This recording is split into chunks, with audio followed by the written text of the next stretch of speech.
study, and play come together on a Windows 11 PC. And for a limited time, college students get The best of both worlds. Get the Unreal College Deal. Everything you need to study and play with select Windows 11 PCs. Eligible students get a year of Microsoft 365 Premium and a year of Xbox Game Pass Ultimate with a custom color Xbox wireless controller. Learn more at windows.com/student offer. While supplies last. Ends June 30th. Terms at aka.ms/collegepc.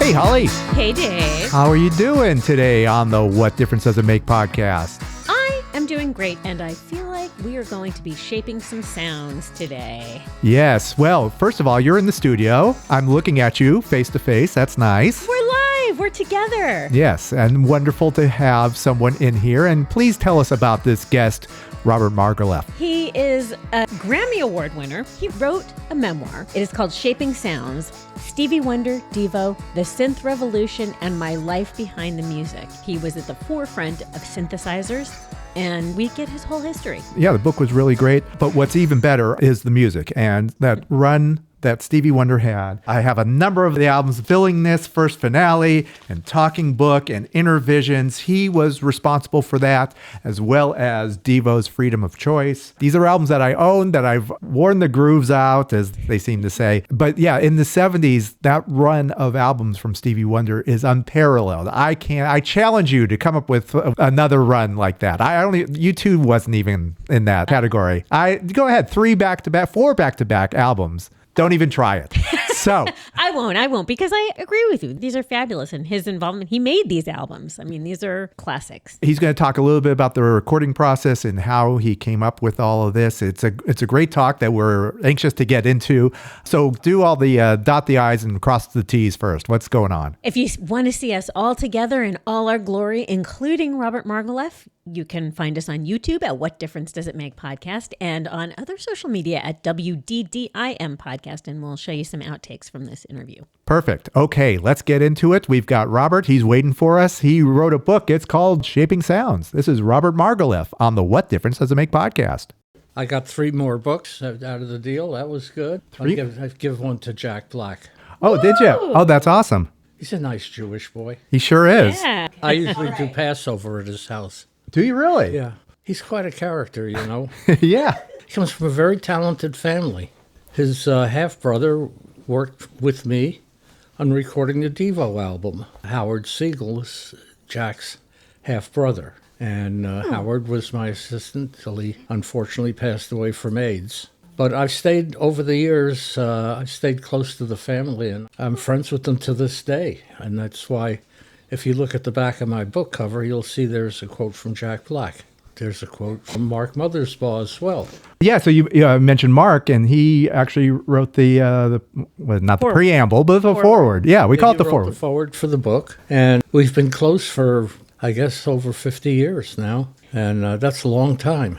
When did I do the Devo album? Well, the Devo album was 1980. 1980, so I met Jack 1979, and he was very young, and Howard said, my half-brother wants to hear Devo, and he invited Jack to the studio where we were recording the album. Jack, of course, came up to about here on the console.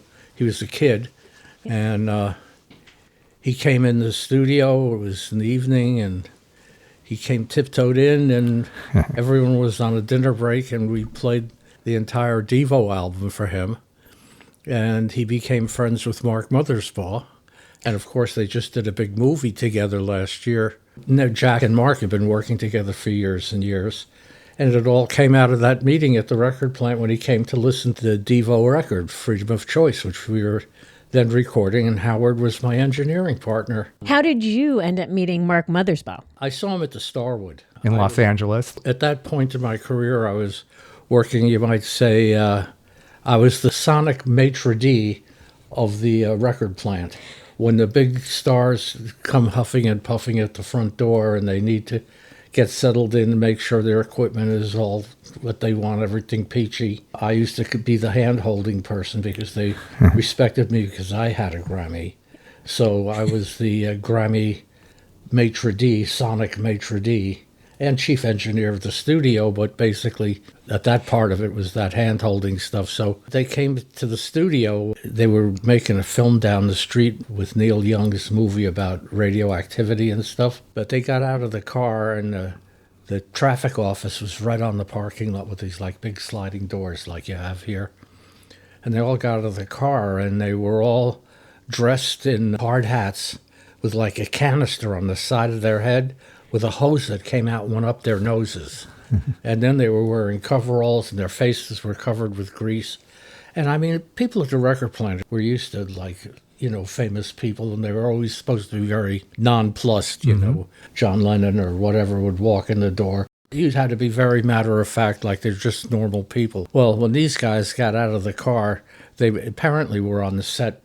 During lunch break, they didn't want to take their costumes off, but they turned the studio inside out. We hit it off immediately. The freakier the people are, the happier I am. So, we ended up giving him a tour, and then we hit it off. They were really sort of into R&B, so they knew where I came from with electronica and so forth. We ended up going over there and having a rehearsal. Strangely enough, their rehearsal space was directly across the street on the side street, 6464 Sunset, which was the original Motown executive offices when they moved out from Detroit. So the proximity effect had maybe had some effect on it, but they grew up being fans of Prince and a lot of the R&B stuff. So when I recorded Devo, the bottom line there was to really focus and concentrate on getting a good R&B feel, the bottom end of their records.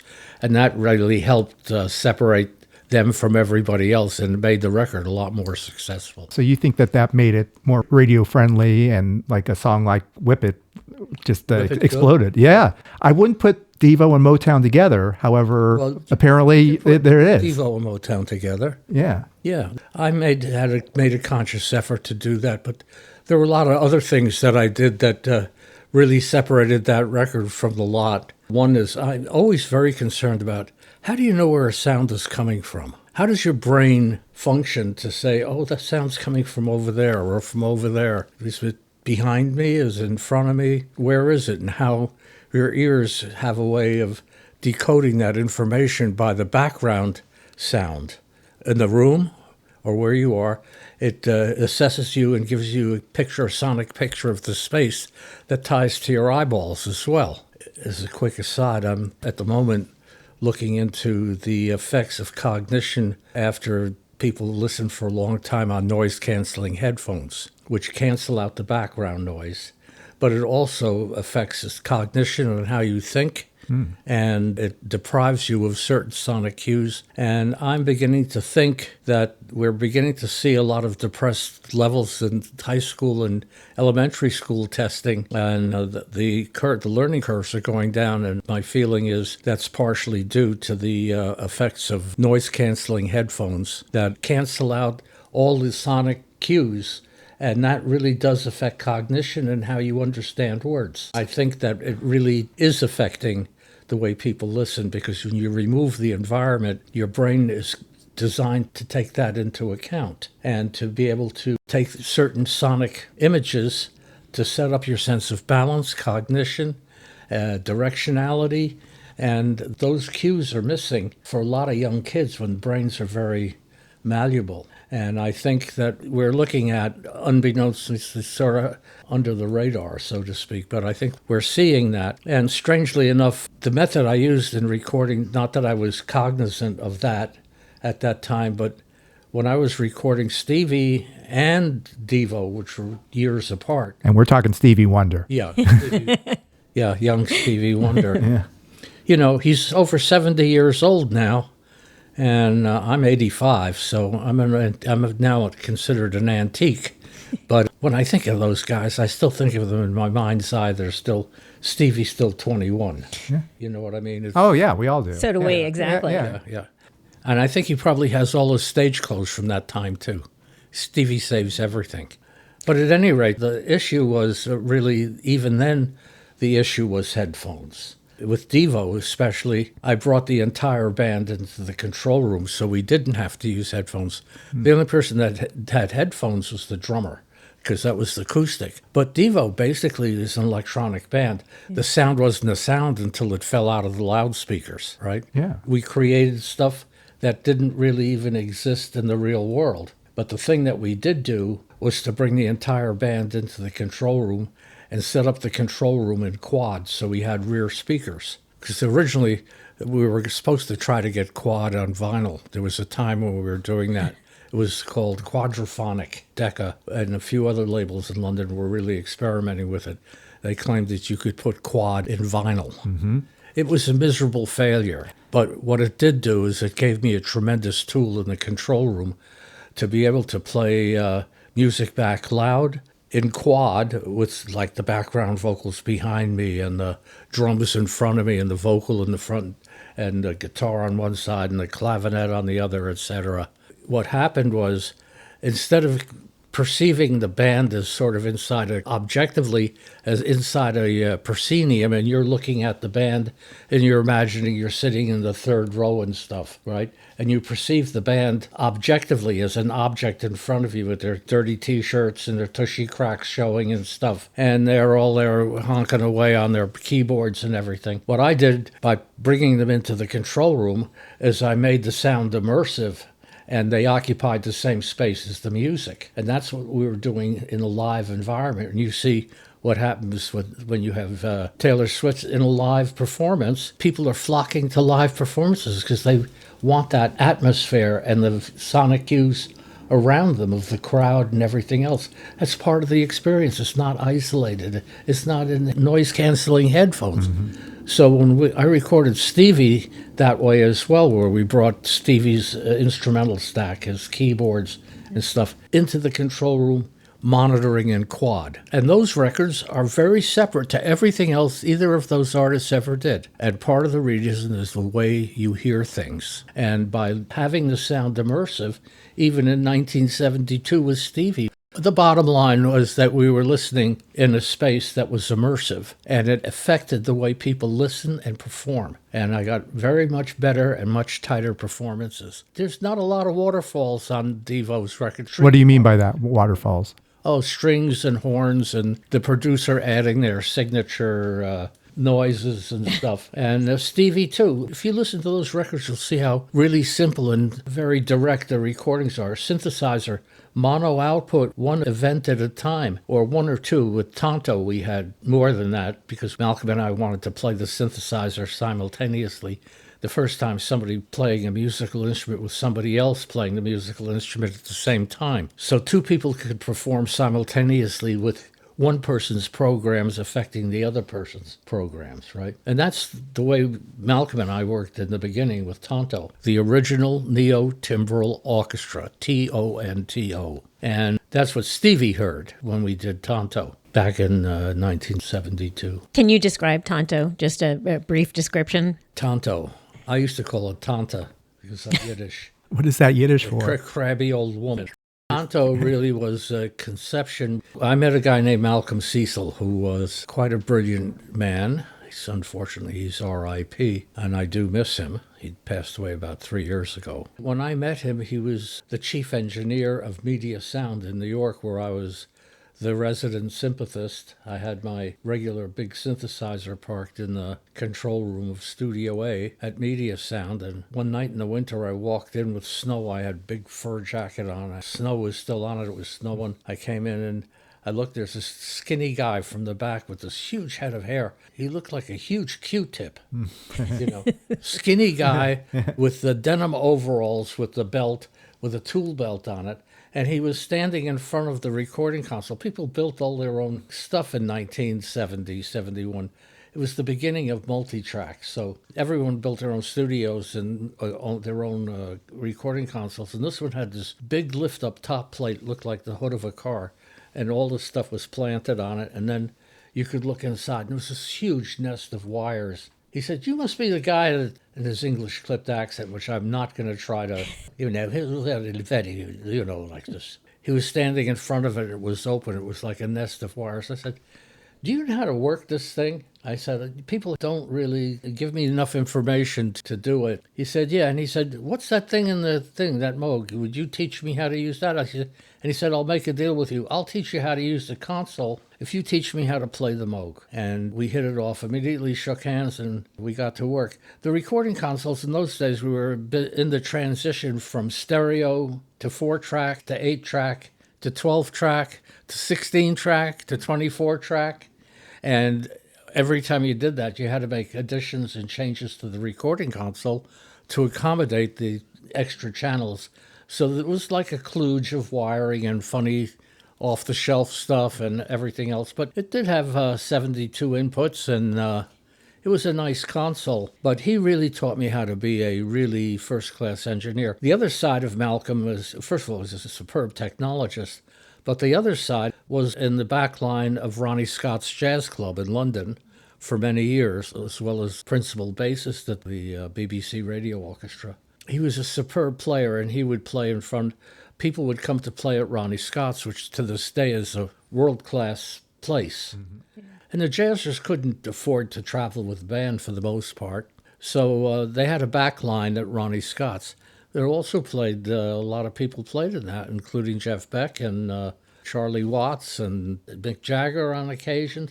So Malcolm was in a milieu of really first-class players. And even in the days when we were at media, he'd go out and play with Lenny Kazan one night or a couple of nights with Jim Hall and play, back up a guitar. He was a superb musician, technician, sort of a sonic magician. And he took to the Moog right away. And then we started talking about how to figure out with the Moog how both of us could work on it at the same time. It was slowly growing. We were buying modules from all different kinds of people who were just doing breadboard designs and stuff. And then we ended up buying a couple of ARP 2600s and more stuff for Moog. And it was turning into this 12-foot long, looked like a big corpse with wires around it.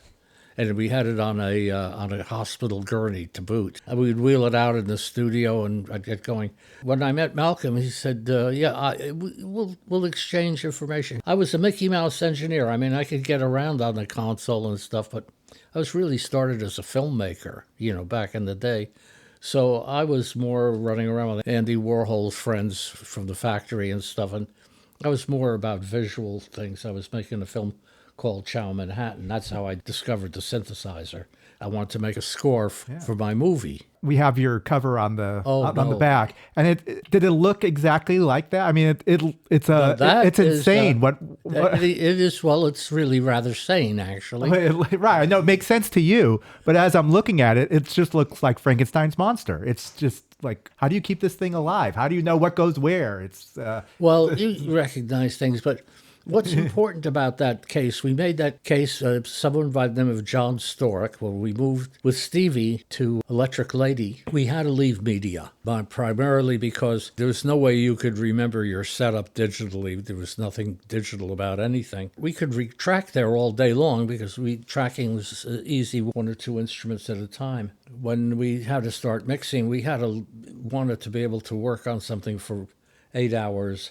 And then, we would say, don't touch that knob. It's more than me job's worth, right? If we had to leave there, we want to come back in the morning and finish the job with fresh ears.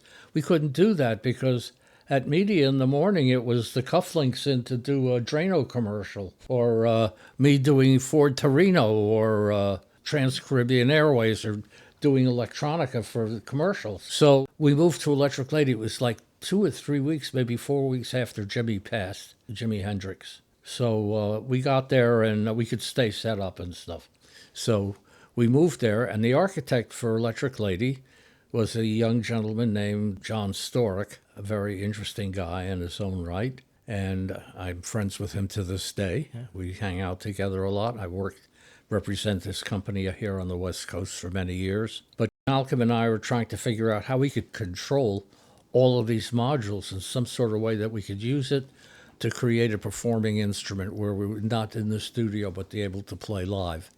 And we had a system of playing whereby if he was playing like a bass line and it was tracking, it would transpose my keyboards from key to key. So If I only played on the white notes, I couldn't make any mistakes no matter what I played, because my keyboard would be transposing along with the bass line. We were doing things like that. We really wanted to perform live. So John came in and said, we made friends, and he said, I have a way of doing it. And he conceived that we had the switching and the bussing and all this stuff figured out, but we needed a way whereby we could face each other while we were playing, and we could turn our backs on each other while we were programming. And we could reach everything because it was inside a sphere. So we built that case, that in mind, and that's when the Moog synthesizer became TONTO, because it was really a kludge of everybody's stuff, plus our own. Malcolm invented the joystick. Like the Atari joystick that we know, that like from gaming? Yeah, sort of. But he got the joystick from an airplane, model airplane controller. That makes more sense. Yeah. Okay, that came first. I'm thinking.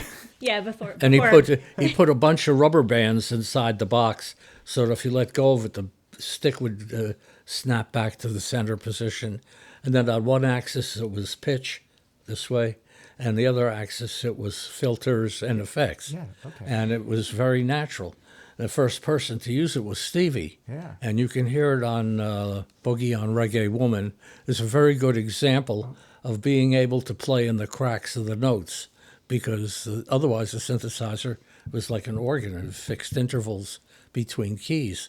And in jazz, and in blues especially, you want to be able to bend the notes like a guitar player bends the notes. That's where the blues come from. That's really, TONTO was also really a test bed for a lot of stuff. But the real intention of TONTO was to play live. So to play live, were you eventually able to take some version of this on the road? We did a couple gigs. The most important one was with Billy Preston, and we played live for Midnight Special. They gave you days? Because usually it's like, set up and, that day. So we had it all going just perfectly. Yeah.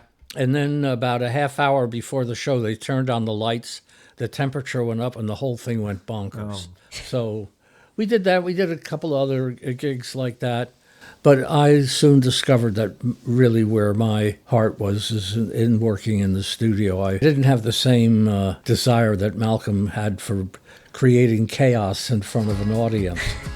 We are talking with Robert Margouleff. He wrote a book about shaping sounds, Stevie Wonder, Devo, the synth revolution, and my life behind the music. And now we're going to get behind some ads. We'll be right back. All new drinks are now at McDonald's, with refreshers like the strawberry watermelon refresher and the mango pineapple refresher with popping boba, to crafted sodas like the Sprite Berry Blast with berry flavors and cold foam. Who knew ice cold drinks could be so fire? Try them all now at McDonald's. Refreshers contain caffeine. Copyright 2026, The Coca-Cola Company. Sprite is a registered trademark of The Coca-Cola Company. Good sleep is everything. That's why Ollie's Science Back Support is made with a blend of melatonin and L-theanine for both kiddos and grown-ups. So when your mind won't switch off, you've got something that can help. Your racing thoughts and restless nights won't stand a chance. Find Ollie Sleep Solutions for the whole family at ollie.com. That's OLLY.com.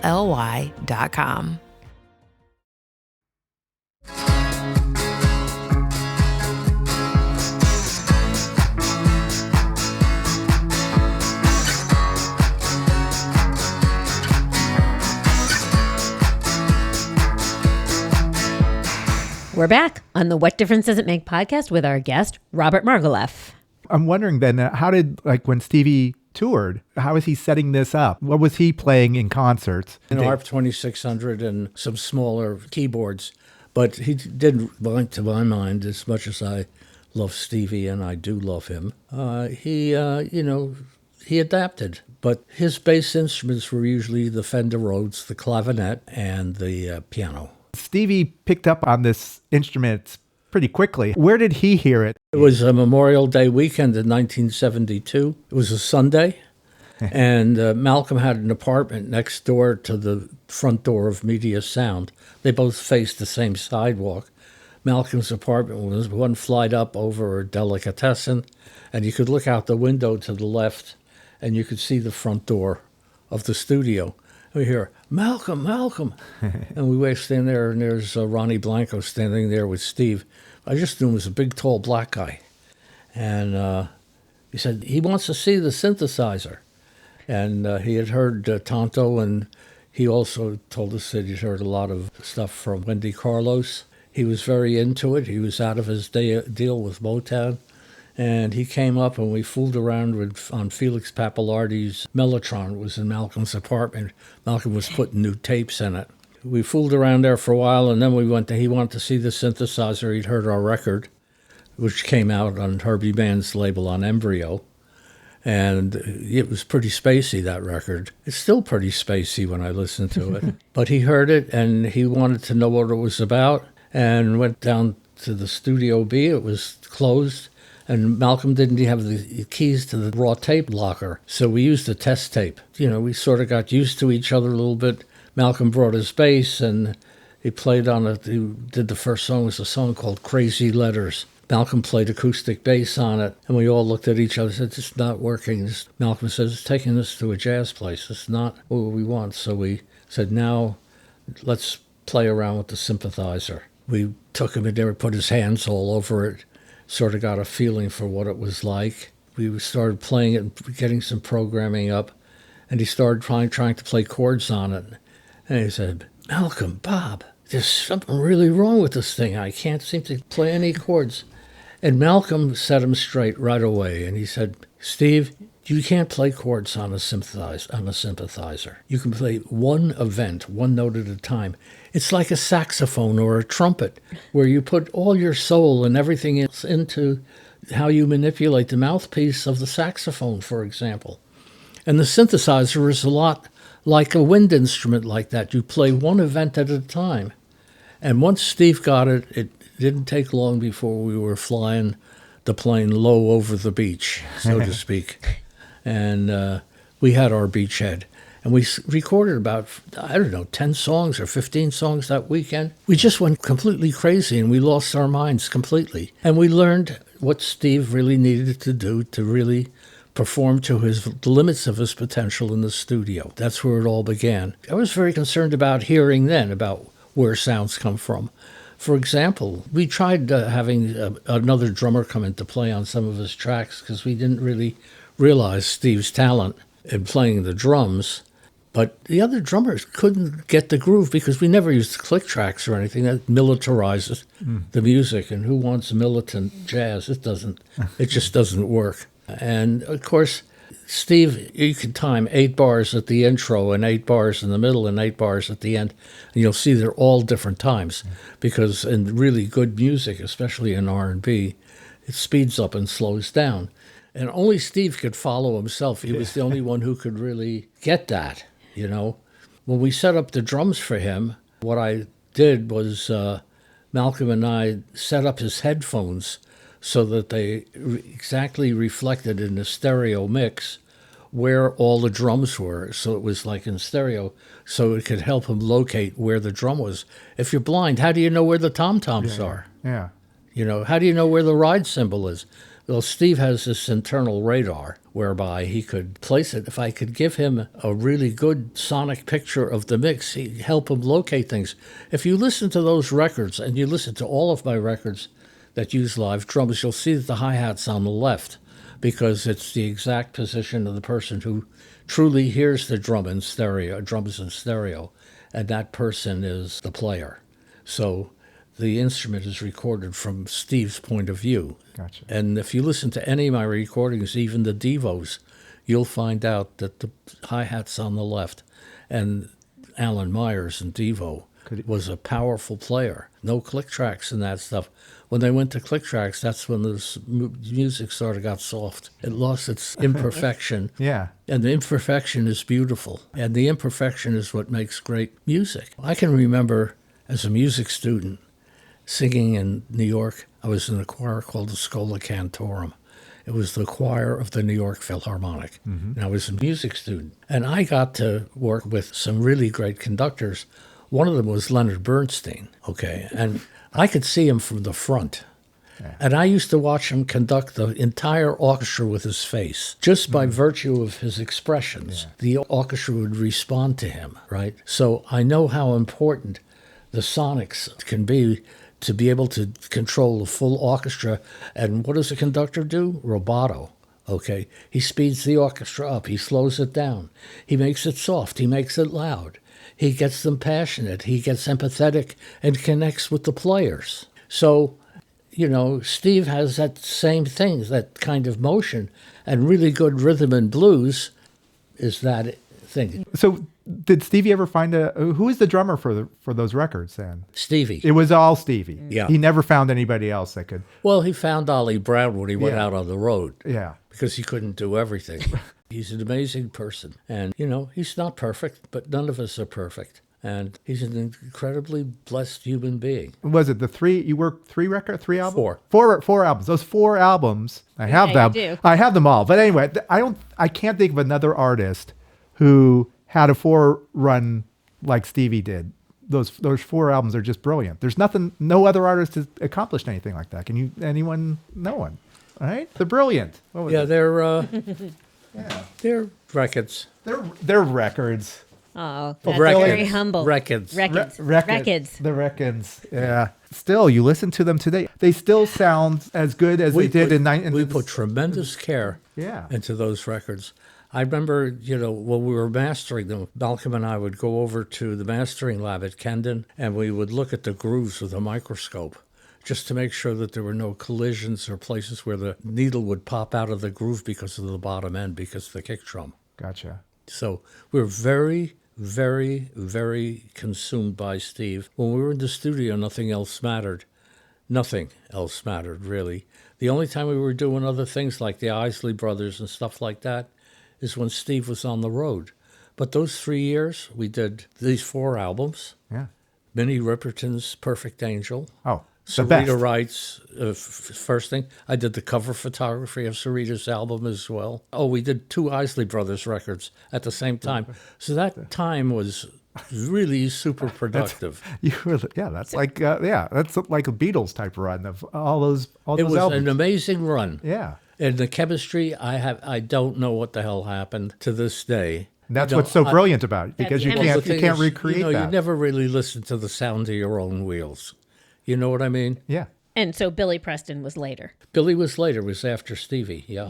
And that is also quite an interesting journey. I used to ride my horse to his house. All right, hold on. Both yeah, living in Yeah, Topanga. wait, what is Jewish it? cowboy. Jewish cowboy. I am the Jewish Yeah. cowboy. Where did you live? Where was this horse? I moved to Topanga. Okay. Oh, so like close to Neil Young, or where were you? I lived on Old Canyon Road. American Indian named Henry Smith was the chief of what's left of the Chumash tribes.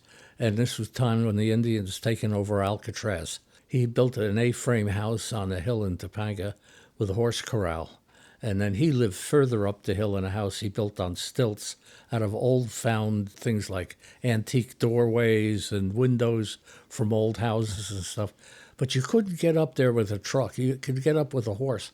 And he had a couple of horses, and I ended up with Iron General. And I used to love to ride. Billy lived in the New Canyon, which is over a fire trail. So on occasion, not often, once in a while I'd ride the Iron General with my dog Taco in tow. And we'd ride over the hill. And then we'd go work. I brought the truck from the remote truck from the record plant, and we put it up there and parked it right by his kitchen and pulled a snake in along the back of the kitchen, and I set up the drums in this living room, and sort of like what we're doing here. Yeah. You know. Yeah. On the drums and the B3 with 2 Leslies and everything, and I'd run back and forth, and Howard, Jack's half brother, would be running around back and forth. We spent a beautiful summer there working at his house. Yeah. And I would ride my horse over there on occasion, and he had his horses, and we'd go horseback riding. We did it a few times, maybe a half a dozen times over the summer. I haven't seen the Billy Preston documentary that came out. Is that featured in there? Are you in there? I'm in it, yeah, I'm in there. Oh, okay. Okay, so now I definitely have to see this film. It all ties together. Yeah, yeah. What was Billy? I mean, Billy was also a complicated character. Billy was a complicated character, but he was an awesome player. If you think about it, he was playing with the Stones and the Beatles at the same time. Yeah. He was doing sessions for both Yeah. those guys. And I think it was he who kept the Beatles together for that last record. It was his energy that sort of replaced, what's his name, the famous producer. Oh, George Martin. Martin. Yeah. They had a Yeah, guest right. in the studio, like, oh, we have to behave because someone, we have this new guy in here. We got to pretend we all get along. Yeah, Billy was like the glue that held Yeah. that together.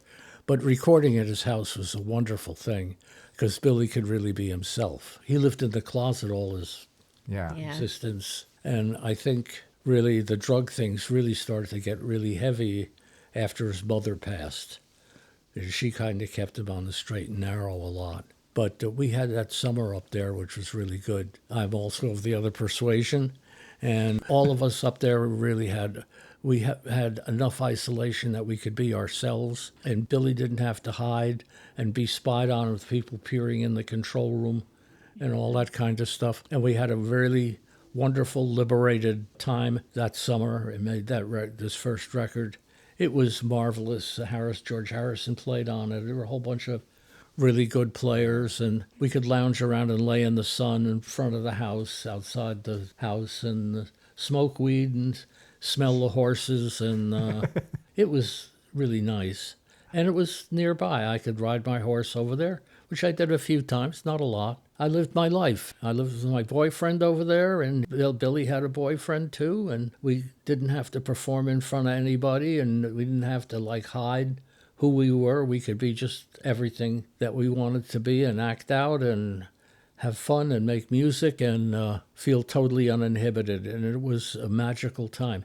Yeah. Billy, an incredible player. And you look at his legendary stuff, you can see somebody who was really a master at the keyboard. You could sit him down and play any song for him in one pass. He knew the song inside out. Same with Stevie. Stevie also an encyclopedic memory. It's a different thing, but my job was to get them to perform to the limits of their potential, not to change them. A lot of producers during that time, you could see that so-and-so produced the record because of the way it sounded. I was not from that school. I didn't want to change anything.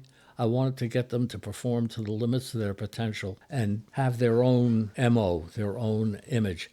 It's very apparent also with Devo. The records are very iconoclastic in that way. They sound like the band. They don't sound like me influencing the band. What was there was so iconic, I didn't really feel a need. What I needed to do was to get the juice, to squeeze the juice out of the orange, so to speak. That's what we did. That's been my principle in my 50 or 60 years of making records. You were actually out very early on. Then you told a story in the book about the head of the school who eventually let you know much later in life that you were gay at the time. Yeah. You told it really nicely in the book. Yeah, well, he knew. I didn't know much. Hans Mader, who you're talking about, was the headmaster of us and founder of a school called the Stockbridge School, where I went to high school. It was small. They had totaled 4 grades, but the 4 grades, only 80 students.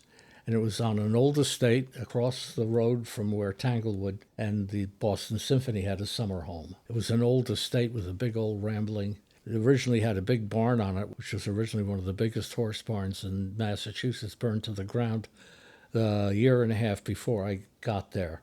So we were in the process of building a new campus. I went there, and I think he knew from the outset what my framework was, and he put me with the straightest guy you could ever possibly imagine in the dormitory. That was good, but he knew who I was. And the years later, many years later, in the 80s, he came out to visit me. It was his last time I saw him. He had prostate cancer.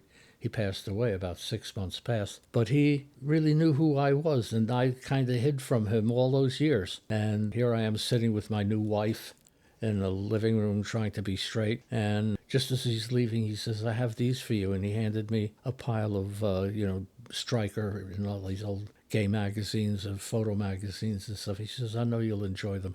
And I knew he'd been reading them because they were all, shop worn a little bit around the corners. And it said to me that he knew all these years where I was coming from and that he taught me. It was a huge lesson. That's the last time I saw him. He passed away about 6 months after that. Oh.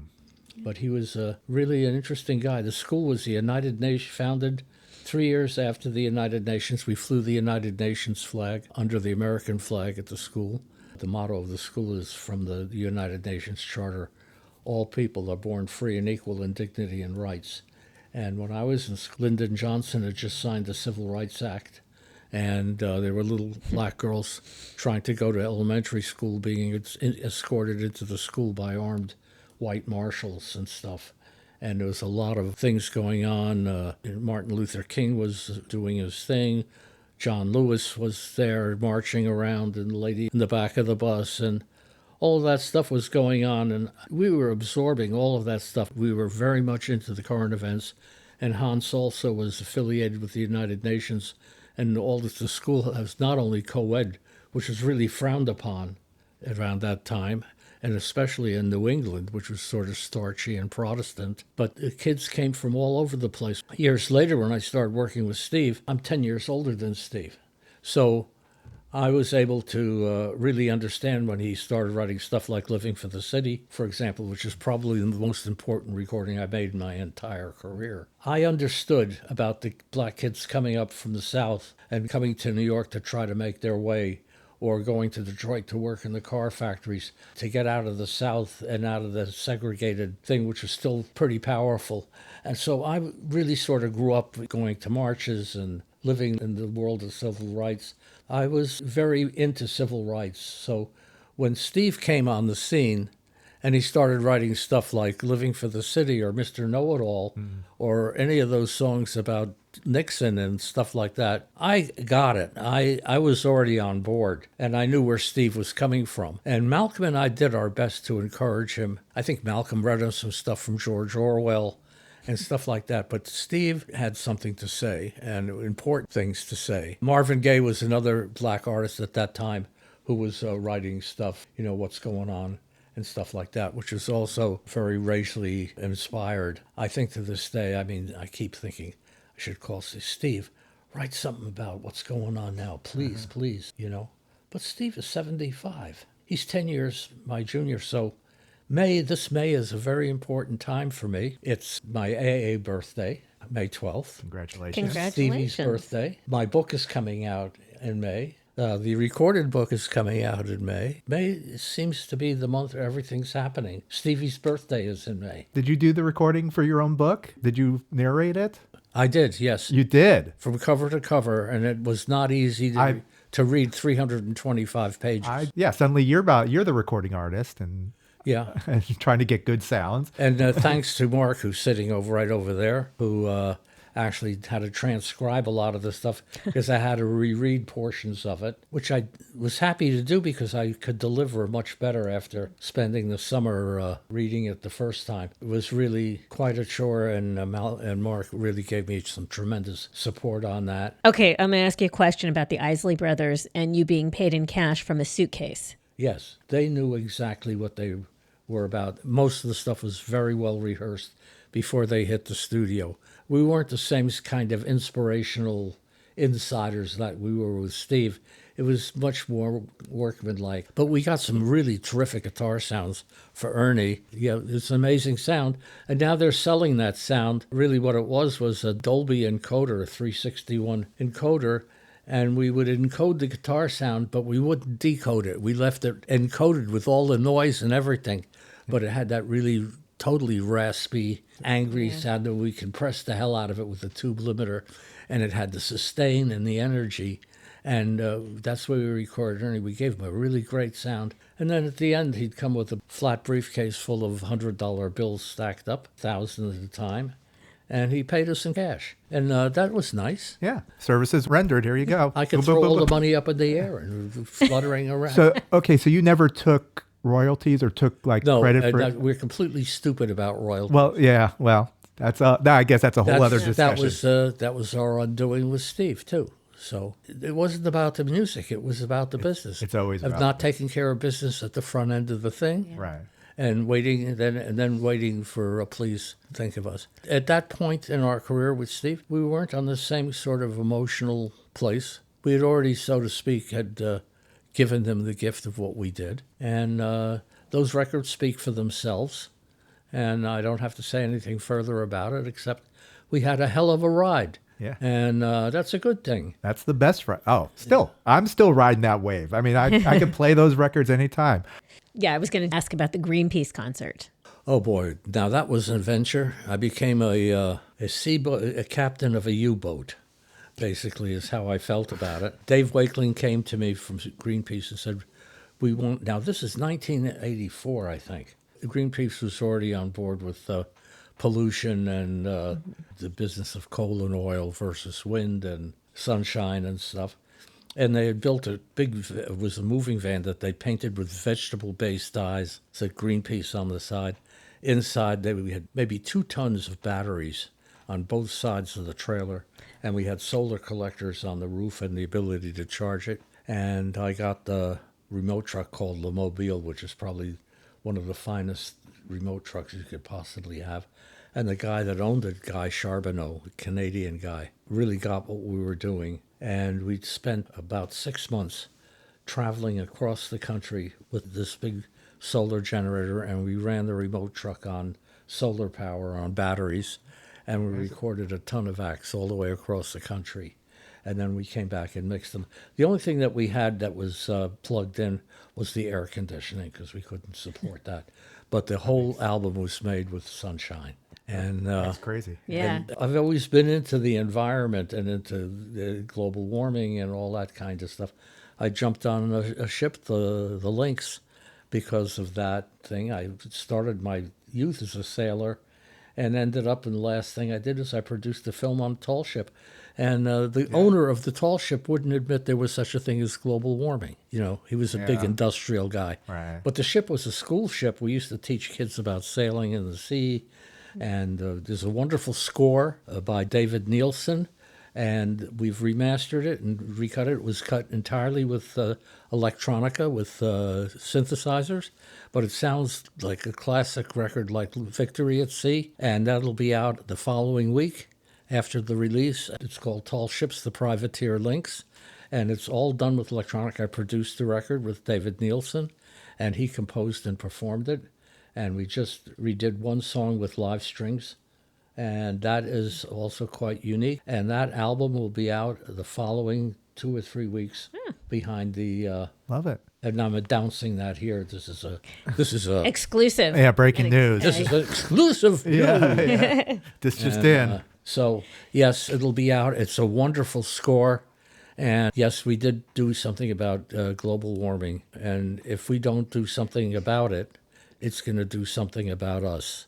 And that's really the bottom line. And we're self-destructing at the moment. And I think yet another political cause, which I'm very high on my meter. What is your preferred method? Is it vinyl? Is it CD? Is it streaming? It doesn't matter to me. You don't. So audio-wise, I mean, Here's the deal. Technology drives the art. Technology drives the art. I'm going to say it one more time. Technology drives the art. We're coming into a world of AI. We're coming into the world of storing music differently, of making music in different ways. We cannot put our heads in the sand and deny the existence of AI or anything having to do with it. We either stick our heads in the sand and lose and get left in the dust, or we embrace it and understand it. There's a lot of fear about it. There's a lot of stuff going on, like what, Spotify and all these people who are, kids are sitting down and writing 20 songs a week and putting them up on Spotify. I call that stuff AI slop. It's diluting the base where people now can't make a living because some kid put up 25 songs in a month. It's drowning out everyone else. It's fucking with the royalty structures and things going on. And it's got to change. I don't know if it's a walled garden where we say, oh, we're going to put all the AI stuff in one thing. Now I'm using it to animate the still pictures from my book. Oh, nice. Yeah. And I'm animating them with little 8-section animations that pop over the book cover. I'll show you one later. You can see. It's a brave new world. I don't totally understand it, but then again, I don't think anybody totally understands the isness of it, as I like to say. But we need to embrace it and understand it and use it with wisdom and understand that there's new ways of expressing our art form and how we store music and stuff. There are things that we like about the past, about analog recordings, because they're imperfect. And it's the imperfection, the beauty of imperfection. It's the perfection of imperfection. Yeah. And I think that is what we see in live playing. Taylor Swift can sing the same song 10 times traveling across the country, and every performance will be different because of her state of mind, her voice, the acoustics, the placement, everything. And what we really enjoy is the imperfection. And that's what we enjoyed with Stevie, no click tracks. And that's what we enjoyed with Billy, no click tracks. And what I enjoyed about recording people like Shadowfax and all these big jazzers later on. Why? Because the music had rubato and motion. And that imperfection is what keeps us busy. We look for it. We aim toward it. All right, this is where you sell your book. Tell us about this book and where can we find it? The book is called Shaping Sounds, and it's a great adventure. But here I am, 85 years into my life, and I'm doing it and spending some time with my dear sister, who's 94, and she's... Those are good genes, man. Longevity, Yeah. Yeah, my brother passed last year. He was 95. I'm going to be around for a while. I just want to see the wheel turn now and live in the new technology and find out how I can use it and not to fear it. You got a great outlook on life. I hope to grow up to be you one day. Yeah, well, here I am in a single file. Story? Shaping Sounds. So that name came up at the last minute, and I said, that's really what I did. Yeah. I'm really the man behind the curtain. Malcolm in his early day, Malcolm loved to be in front of an audience and to go freak out, and the synthesizer would go crazy, and he'd love that. I would think it was a disaster, and I was like pulling a long face with my jaw down around my belly button, and I didn't like that. All I wanted to be was in the studio, and that's the reason Malcolm and I went our separate ways. He wanted to use TONTO on stage. I tried it a couple times, and I realized I really wasn't at home in front of an audience, alone. When I was in music school, I was a voice major. I realized that I could memorize a paper cup at 10 paces with my instrument. I understood how to produce vocals properly and what was good and what wasn't, but I realized I didn't have the instrument. Where I really found my voice was with the synthesizer. Yeah. That's the truth. All right. So, okay, I know you like to play around with words. You kept saying sympathizer, but you're really meaning synthesizer. Yeah, well, you see, I got you. Yeah. Yeah. Yeah, you did. I was like, wait. I like playing with words. Yeah. Got that. We know he's not making a mistake. Yeah, no, I know. I was like, okay. Yeah, I love life. Yeah, clearly. Yeah. Well, and we loved reading about your life. I was really glad once I started reading the book that it wasn't just a story about the music. It was a story about your life. I like that you started where you did, and we got to learn your whole background. So thank you for that. Yeah, because everything affects what you do. Everything's connected to everything else with strings. You do one thing, it pulls a string on something else. Yeah. It's... You got to have the waterfalls, right? Yeah. Yeah. That's what I learned. My life is a waterfall. There it is. So you enjoy seeing our guests face to face, like staring them actually in the face? Usually we're looking at them through screens. This is nice. No screens. It's such a treat. I love having someone in the studio. I love just being able to see you in the studio. It was so nice. Yeah, it is great. And the book was wonderful. He's got so many stories. I wanted to touch on so many more. He was the producer of Ciao Manhattan, which was with Edie Sedgwick and the Andy Warhol scene. I've wanted to talk to him about that, but you could just go watch the movie and listen to the music. It just kind of brought out some memories of things of like, this is stuff I want to see and listen to once again. I also would have talked to him more about his childhood, that being my thing, and his upbringing in this really progressive school that he went to that he touched on just for a minute, Stockbridge. This stuff is really interesting, and his dad and the support of his dad, who was there during the shooting of Ciao Manhattan. So read the book. Exactly. We're not going to touch on everything that was mentioned in the book. There's a lot going on. He's led a rich life, and it's worth looking into, reading about. Shaping Sounds is the name of the book. What shapes us up? What shapes up our podcast? If you want to see our shape, find us on social media at WDDIM Podcast and on YouTube at What Difference Does It Make Podcast. And TikTok and Substack as well. Very good. If this is your first time listening to us, welcome to the What Difference Does It Make podcast. We have a website. It's a thing you do. It's WDDIM podcast, which stands for What Difference Does It Make podcast. And you can see past episodes, and you can sign up for our newsletter, which goes out once a month. You can kind of catch up on what we've been doing the past month. So please subscribe, send us some comments, do whatever. Get involved. We like participating in things.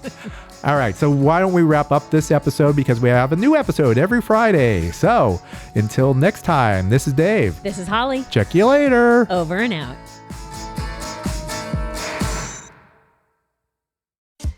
There's a new way to Sweet Green. Meet Wraps.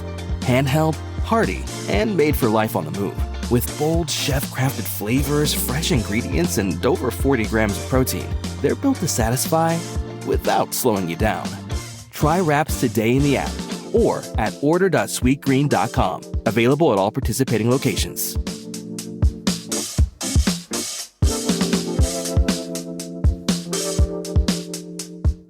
This podcast is brought to you by Carvana. Selling your car should feel like one less thing on your list, not one more. With Carvana, it is. Just go to Carvana.com, enter your license plate or VIN, and get a real offer down to the penny. No back and forth, no surprises, just an experience you can trust. Like your offer? Accept it. Schedule pickup, and we'll come to you with a check in hand. Your car, your timeline, your terms. Visit Carvana.com to sell your car today. Carvana. Delivery fees and terms may apply. Did you know if your windows are bare, indoor temperatures can go up 20 degrees? Turn the temperature down with Blinds.com and get up to 50% off custom window treatments like solar roller shades and more during the Memorial Day mega sale. Whether you want to DIY it or have a pro handle everything, we've got you. Free samples, real design experts, and zero pressure. Just help when you need it.